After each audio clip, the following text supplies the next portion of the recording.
இந்த வீடியோ நாங்கள் ட்ரிப்புக்கு கிளம்புன அன்னைக்கு காலையில் எடுத்தது. ஒரு வெள்ளிக்கிழமை 11 மணி போல் கிளம்பியிருப்போம்னு நினைக்கிறேன். மார்னிங் வந்து வீட்டிலேயே நாங்கள் சாப்பிட்டோம். மதியானம் லஞ்சுக்கு எங்கேயாவது இந்த மாதிரி காஞ்ச ரொட்டி கடை இருக்கும், அங்கே போய் சாப்பிட்டுக்கலான்னு கிளம்பியாச்சு.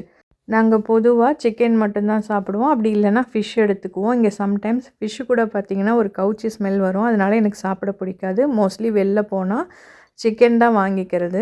பீஃபாக இருக்கட்டும், போர்க்காக இருக்கட்டும், எதையும் நாங்கள் சாப்பிட்றது கிடையாது.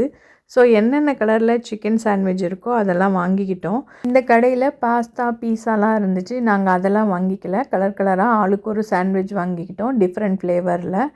அப்புறம் வழக்கம் போல் இந்த காஞ்ச ரொட்டியெல்லாம் சாப்பிடும்போது தொண்டையெல்லாம் அடைக்கும் இல்லையா, வேறு ஆப்ஷனே கிடையாது. தண்ணியை விட கோக்கெல்லாம் குடித்தா தான் அது சீக்கிரம் உள்ளே போகும்னு அதையும் வாங்கியாச்சு. இதை ஒரு லஞ்சுன்னு சாப்பிட்டுட்டு வெளில வரும்போது தான் எனக்கு இந்த 2 பைக்கை பார்த்தோன்னே அவ்வளோ பிடிச்சிருந்துச்சு, அவ்வளோ அழகாக இருந்துச்சு. இதில் கிட்டக்க போய் பார்த்தா ஒன்று ஹார்லி பேபி, இந்த பைக் பேர் தெரில. இந்த ஹார்லி டேவிட்சன் பார்க்கும்போது எனக்கு இதில் ஏறி ஒரு ரவுண்டு போகலாமான்ற மாதிரி இருக்குது. நம்ம போய் ஆசையாக தொட்டு பார்த்தோன்னா பைக்குக்காரன் உடனே போலீஸ்க்கு ஃபோன் அடிச்சிருவான். அதனால் எல்லாத்தையும் தூரத்தில் இருந்தே பார்த்து ரசிச்சுட்டு வந்தாச்சு. இந்த வாட்டி நாங்கள் ட்ரிப்புக்கு கிளம்பும்போது ஒன்றை செக் பண்ண மறந்துட்டோம். அது என்னன்னு பார்த்தீங்கன்னா, காரில் இருக்க ஏசிக்கு கேஸு ஃபில் பண்ணலை. நம்ம ஊர் மாதிரி ஏதாவது ஒரு மெக்கானிக் ஷாப் போய் உடனே ஃபில் பண்ணிக்கலாம் அப்படின்லாம் முடியாது.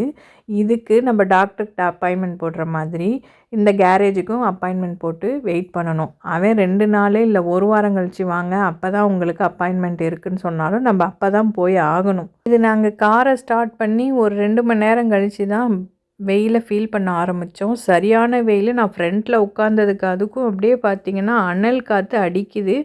இத்தனைக்கும் விண்டோவை திறந்து விட்டால் கூட நல்ல காற்று வரும் போல் இருக்குது. ஆனால் ஹைவேல போகும்போது காதெல்லாம் அடைக்குது, தூசியெல்லாம் உள்ளே வருது. அதனால் நம்ம வந்து ஏசியை தான் போட மாதிரி இருந்துச்சு.